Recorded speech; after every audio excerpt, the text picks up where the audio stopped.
Hello guys, welcome to the maths. Chapter है हमारा trigonometric function NCERT class 11 exercise 3.3। इससे पहले जो मैंने आप सबके लिए वीडियो बनाई थी तो बच्चों को सिर्फ और बेसिक्स था, हमारे कुछ फॉर्मूला थे इंपॉर्टेंट जो मैंने आपको लिखवाए थे, आपने आई होप याद कर लिए होंगे। अब हम करते हैं question.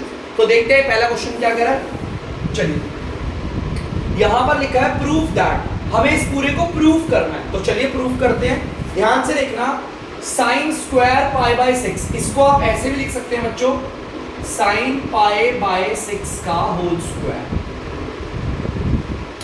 Sign square pi by 6 का आप इसे ऐसे भी लिख सकते हैं, प्लस कॉस पाई बाय 3 का होल स्क्वायर। आप इन्हें ऐसे भी लिख सकते हैं। यहां पर माइनस tan पाई बाय 4 का होल स्क्वायर। बच्चों मैं इस पूरे को सॉल्व करूंगा हमारे एलएचएस को और ये लेकर आ जाऊंगा माइनस का 1/2। प्रूफ करने का मतलब है एलएचएस और आरएचएस बराबर दिखाने। तो चलिए करते हैं, डालते हैं वैल्यूज। जैसा कि आपको पता है ये साइन 30 है और साइन 30 की वैल्यू क्या होती है 1/2। मैंने लिख दिया यहाँ पर, देख सकते हो, प्लस cos 60 की वैल्यू आप लोग जानते हैं सेम होती है 1/2। यहां पर tan 45 की बात हो रही है तो ये होता है आपका 1 इक्वल टू -1/2। तो चलिए इन्हें सॉल्व करते हैं और लेकर आते हैं सेम आंसर आपका। आपको पता है 1/2 का होल स्क्वायर करोगे 1 का होल स्क्वायर 1 होगा, 2 को 2 बार करोगे तो 4 आ जाएगा, प्लस की जगह पर प्लस सेम। अच्छा आई एम सॉरी बच्चों, यहाँ होल स्क्वायर लिखना भूल गया था। 1/2 का होल स्क्वायर करेंगे तो 1/4 आएगा और 1 का होल स्क्वायर करेंगे तो 1 ही आएगा। ये आ गया माइनस का 1/2। ये सेम एज इट इज आ गया। तो चलिए आगे चलते हैं। देखो बच्चों, इसकी बात कर रहा हूँ, इन दोनों को मैं आराम से सॉल्व कर सकता हूँ। क्यों? क्योंकि आप देख सकते हैं इनका डीआर एकदम सेम है, एग्जैक्टली सेम है। अगर अच्छा बच्चों एक मिनट यहाँ पर माइनस है, सॉरी बच्चों, ठीक है। अगर आप देखोगे इनके डीआर सेम है, इन्हें आराम से जोड़ सकते हैं 2/4। जिनके डीआर सेम होते हैं उनके डीआर को एक बार लिखते हैं और एनआर को सॉल्व कर देते हैं। 1 और 1 जोड़ के 2 होगा। अब बच्चों ये आ गया माइनस का 1, ठीक है बच्चों। तो आगे देखिए इज इक्वल टू -1/2। चलिए करते हैं इसे सॉल्व। ध्यान से देखो, इसको मैंने ऐसी फ्रैक्शन सॉल्व करना सिखाया है आपको। बेटा इस 4 को 1 से मल्टीप्लाई करो तो ये हो जाएगा 4। देख सकते हो आप, मैंने 4 को 1 से मल्टीप्लाई किया 4 हो गया। 2 माइनस, इसको नहीं लेना हमें इसे देखना है। 2 - 4, 2 - 4। देखो 4 को 1 से मल्टीप्लाई करा, ये आ गया। अब हमें इसे नहीं देखना, भूल जाओ इसे। अगर मैं 2 में से 4 को माइनस करूंगा तो आएगा ऊपर -2 आंसर और नीचे डीआर यही रहेगा। तो आपको पता है हमें ये लेकर आना है, इसे काटते हैं। ये कट रहा है 2 के टेबल से, तो काट लेते हैं 1 बारी पे और ये 2 बारी पे। आप लोग देख सकते हैं -1/2 और -1/2। तो बच्चों मैंने इसे प्रूफ कर दिया है। प्लीज आप लोग भी इसे उतार लीजिए। जैसा मैंने बोला था आपको टेबल पूरा आना चाहिए 360 डिग्री तक, सारे एंगल्स की वैल्यूज आनी चाहिए, ठीक है। तो जल्दी से इसे उतार लीजिए। तो बच्चों आप लोग देख सकते हैं दूसरा क्वेश्चन काफी आसान है। चलिए इसे करते हैं आराम से। जैसा कि आपको पता है 2 आप सब जानते हैं, मैं इसे ऐसे भी लिख सकता हूं, साइन पाई बाय 6 का होल स्क्वायर, है ना। ये साइन स्क्वायर पाई बाय 6 का मैं इसे ऐसे भी लिख सकता हूं। सेम यहां पर देखिए, कोसेक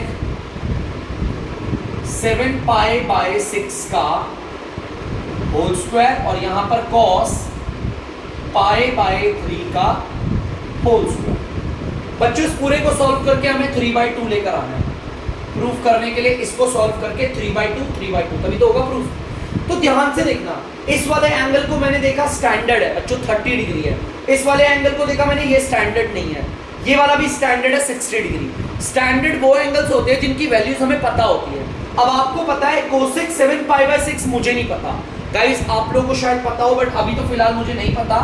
तो चलिए पहले इसी को निकालते हैं। इनकी वैल्यूज तो देखो कितना आराम से लिख सकता हूं, 2। जैसा कि आपको पता है tan पाई बाय 6 1/2 होता है और आगे उसका होल स्क्वायर, ठीक है। आप देख सकते हो यहां इसकी वैल्यूज तो मुझे पता ही नहीं अभी, तो इसके लिए तो होल स्क्वायर लगा दिया, ठीक है। हमें पता है cos पाई बाय 3 की वैल्यू कितनी होती है, ये भी होती है आपकी 1/2, ठीक है। रह गया तो कौन रह गया, आपको पता है मैंने किसे नहीं लिखा अभी, किसकी वैल्यू नहीं लिखी, कोसेक 7 पाई बाय 6। तो चलिए इसकी वैल्यू निकालते हैं। जब तक इसकी वैल्यू नहीं होगी तो हमें कैसे करेंगे देखते हैं। चलो बच्चों,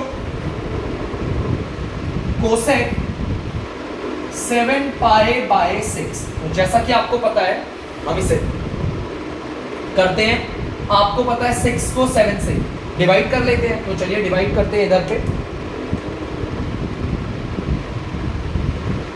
हमने ऐसे क्वेश्चंस करे हैं पिछली एक्सरसाइज में, 6 1 जा 6, नीचे आ गया 1। चलिए एक बार और डिवाइड करते हैं दोबारा से 6 को 7 से, लेकिन इस बार 6 2 जा लेंगे, 1 है ना, 2 जा लेंगे, यहाँ पर आ रहा है माइनस का 5। कौन सा नंबर छोटा है? आपको पता है ये नंबर छोटा है, तो हम इसी को लेंगे, इसी के अकॉर्डिंग चलते हैं। देखो भाई क्या होता है, divisor is equal to, sorry dividend is equal to divisor multiply by quotient plus का रिमाइंडर, है ना। अगर हम इसे और सॉल्व करते हैं 6 1 जा 6 प्लस 1 आ गया, ठीक है। तो चलिए ऐसे ही करते हैं, यहाँ पर कोसेक 7 की जगह पर 6 प्लस 1 लिख सकते हैं, 6 प्लस 1, और यहाँ पर आ गया पाई और नीचे आ गया 6, ठीक है बच्चों। देख सकते हो पाई की जगह पर पाई है, 6 की जगह पर 6 है, 7 की जगह पर 6 प्लस 1 कर दिया इस तरीके से। मैंने आपको इससे पहले भी क्वेश्चंस करवाए एक्सरसाइज में, आपको पता होगा बहुत अच्छे से। चलिए अब एक काम करते हैं, कोसेक पाई बाय 6 को 6 से करते हैं, तो ये आ जाएगा 6 पाई बाय 6, यही आएगा। पाई बाय 6 को इससे करते हैं, तो ये आ गया आपका पाई बाय 6, देख सकते हो। देखो पाई बाय 6 को पहले 6 से करा तो यही आ जाएगा, 6 को पाई से करेंगे 6 पाई, नीचे 6 आ गया, फिर 1 को पाई से करेंगे पाई आएगा, नीचे 6 आ गया, ठीक है। चलिए अब कट रहा है तो काट लेते हैं, आपको पता है कट रहे हैं दोनों के दोनों, ये कट गए, बचा पाई, है ना। और कितनी बारी पे कटा है? 1 1 बारी पे कटा है, 1 की कोई वैल्यू नहीं, ये आ गया 1 पाई प्लस पाई बाय 6, कुछ ऐसा आ गया बच्चों। Cosec pi plus pi by 6। अब बच्चों एंगल को लोकेट करते हैं, ये एंगल कौन से क्वाड्रेंट पे है, तो चलिए लोकेट करते हैं टाइम को बिना वेस्ट किए हुए। देखते हैं बच्चों, पाई का मतलब देखो यहाँ पर 1 पाई है, अगर आपको पता है इधर कुछ भी नहीं है तो 1 बोलते हैं ना, 1 पाई। देखो 1 पाई मतलब एक आधा चक्कर, 1 हमारा ऑड है ना, तो आपको पता है अगर हम चक्कर लगाएंगे भी तो हमारा यहाँ पर आके रुकेगा। देखो 1 पाई तो हमारा यहाँ पर आके यूं रुक गया। अब इस प्लस का मतलब क्या है? प्लस का मतलब है हम उल्टी एंटी क्लॉकवाइज चलेंगे, अगर माइनस होता तो क्लॉकवाइज जाते, यहां पर प्लस है तो हम क्लॉकवाइज एंटी क्लॉकवाइज चलेंगे और यहां पर आके रुकते हैं पाई बाय 6। हमारा जो कंप्लीट एंगल है 1 पाई मतलब यहां से लेकर यहां तक आए, ठीक है, प्लस है तो एंटी क्लॉक की डायरेक्शन में चलेंगे। एंटी क्लॉक मतलब उल्टी दिशा में, 9 से हम देखो 6 की ओर जा रहे हैं, ये 9 और ये 6 इसकी ओर जा रहे हैं ना, देखो ध्यान से, ये 9 है और घड़ी का ये 6 है, तो हम उल्टी दिशा की ओर जा रहे हैं। तो प्लस का मतलब क्या होता है? एंटी क्लॉकवाइज डायरेक्शन में जाना है, एंटी क्लॉकवाइज में गए पाई बाय 6। अब हमारा जो एंगल है पूरा वो तीसरे क्वाड्रेंट में आ रहा है, और तीसरे क्वाड्रेंट में हम बहुत अच्छे से जानते हैं हमारा टैन और कॉट, सिर्फ यही पॉजिटिव होता है। तो चलिए ठीक है, आपको पता है हमने किस किस का इस्तेमाल कर लिया है, हमने इसका इस्तेमाल कर दिया है और प्लस का कर लिया, तो आ गया कोसेक और यहां पर आ गया पाई बाय 6। अब आप सबको पता है यहां पर हमने पूरा लिख दिया, कोसेक एज इट इज आ गया, इस पूरे का इस्तेमाल हुआ है। 1 पाई का मतलब ये आधा चक्कर, प्लस का मतलब हम एंटी क्लॉकवाइज जाएंगे, पाई बाय 6 यहाँ उतार दिया। अब हमारा देखो ये जो पूरा का पूरा एंगल है वो तीसरे क्वाड्रेंट में, तीसरे क्वाड्रेंट में हमारा टैन और कॉट सिर्फ यही पॉजिटिव होता है, इसके अलावा सारे नेगेटिव होते हैं, मतलब ये तो टैन कॉट नहीं है तो हम इसे नेगेटिव बना। और इसके आगे का आपको पता है अगर माइनस का साइन है तो बाहर चले जाएगा, वो माइनस का कोसेक पाई बाय 6 हो जाएगा, है ना। और कोसेक पाई बाय 6 की वैल्यू होती है 2, तो यहां पर आंसर आ गया 2। आप देख सकते हो कोसेक 7 पाई बाय 6 को हमने सॉल्व कर लिया, माइनस का 2 आ गया, तो मैं यहां पे लिख देता हूं माइनस का 2। सिंपल हो गया, काफी आसान है, हमने कर लिया। आप चलिए इसे सॉल्व करते हैं। 2 और ये आ गया 1/4। पहले होल स्क्वायर को सॉल्व करना है, ब्रैकेट के बाहर वाला ब्रैकेट के अंदर वाले से तब तक सॉल्व नहीं होता जब तक ब्रैकेट के ऊपर की पावर को आप सॉल्व नहीं करते। देखो इसको हो गया, मैंने ब्रैकेट के ऊपर से होल स्क्वायर हटा दिया, सॉल्व कर दिया ना। अब इसे काट सकते हो आप, प्लस आपको पता है -2 का होल स्क्वायर करोगे तो आपका प्लस का 4 आता है, ठीक है। चलिए अब लिखते हैं यहाँ पर, ये देखिए ध्यान से, 1/2 का होल स्क्वायर करोगे 1/4 आएगा, इक्वल टू ये आ गया 3/2। चलिए देख लेते हैं, जो कट रहा है काट लेते हैं उसे। ध्यान से देखिएगा बच्चों, ये कट रहा है 2 1 जा 2 2 कट गया, और आपको पता है ये भी कट रहे हैं 4 के टेबल से, 4 1 जा और 4 1 जा, ठीक है। मल्टीप्लाई होता है ना इसलिए कट रहा है।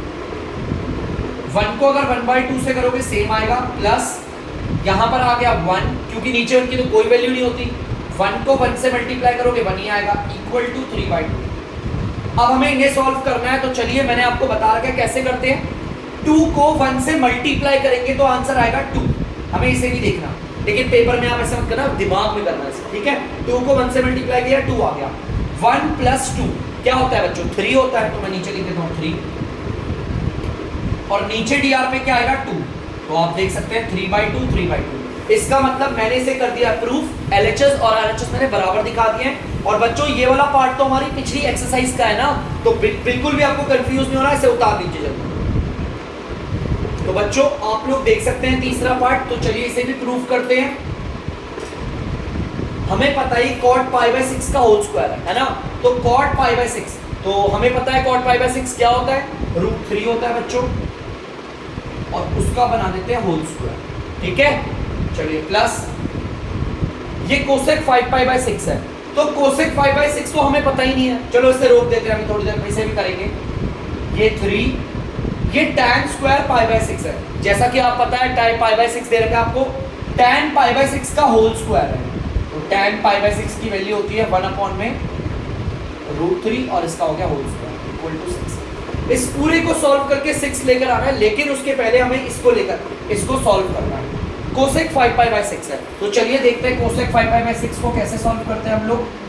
कोसेक 5π/6, तो जैसा कि आपको पता है 6 और 5 है यहाँ पर, तो हम एक काम करते हैं 5 को डिवाइड करते हैं 6 से, नीचे वाला रखते हैं बाहर और ऊपर वाला रखते हैं अंदर। 6 नॉर्मली 6 × 6 आ गया, आपको पता है यहाँ पर माइनस का 1 बचेगा। 6 एक बार 2 जा करके भी देख सकते हो आप, 12 माइनस का 7 आ रहा है। नंबर छोटा किसमें? ऑब्वियसली इसमें है, तो हम इसी को लेंगे, dividend is equal divisor multiply by quotient plus remainder. Remainder minus का 1 है, ये प्लस माइनस माइनस का, अगर आप इसे सॉल्व करोगे तो 6 - 1 आता है, ठीक है। तो चलिए जल्दी से वैल्यूज को पुट करते हैं, डालते हैं। कोसेक की जगह पर कोसेक, 5 की जगह पर लिख दिया हमने 6 - 1, ये आ गया पाई और ये आ गया 6। आप देख सकते हो 5 की जगह पर मैंने ये लिखा है और पाई की जगह पाई, 6 की जगह पर 6। कोसेक π/6 को 6 से करोगे तो आ जाएगा आपका 6π/6 माइनस π/6 को 1 से करोगे आएगा π/6। क्लियर है? तो अब जो कट रहा है उसे काट लेते हैं, ये दोनों 6 के टेबल से कट रहे हैं, कट गए, 1 बारी पे कट रहे हैं, 1 की कोई वैल्यूज नहीं होती, तो हम एक बार इसे लिखते हैं कोसेक पाई माइनस π/6। चलिए अब लोकेट करते हैं एंगल हमारा कहां पर आ रहा है, ठीक है। तो चलिए देखते हैं एंगल कहां पर आ रहा है, चलिए देखते हैं। पाई का मतलब होता है आपको पता है 1 पाई, तो यहां से लेकर एक चक्कर मारेंगे यहां पर आ रहा है, ठीक है। अब माइनस का मतलब क्या होता है? क्लॉक की डायरेक्शन में चलना है। माइनस का मतलब क्लॉकवाइज, मतलब ऐसे जाएंगे, कितना π/6, मैं ऐसे जाऊंगा और π/6 ये रहा। इसका मतलब जो मेरा एंगल है ये पूरा का पूरा वो सेकंड क्वाड्रेंट में है। सेकंड क्वाड्रेंट में मैंने आपको बताया था ऑल साइन, साइन मतलब कोसेक भी, ये दोनों के दोनों एंगल पॉजिटिव होंगे, और देखो ये तो कोसेक ही है, मतलब ये पॉजिटिव होगा। आपको पता है पाई और माइनस का इस्तेमाल हम कर चुके हैं। पाई का इस्तेमाल देखो ये रहा, एक आधा चक्कर, माइनस का मतलब क्लॉकवाइज जाना है, हो गया इन दोनों का यूज, π/6 आ गया, और ये पॉजिटिव होगा क्योंकि दूसरे क्वाड्रेंट में साइन और कोसेक हमेशा पॉजिटिव होते हैं, पॉजिटिव होगा।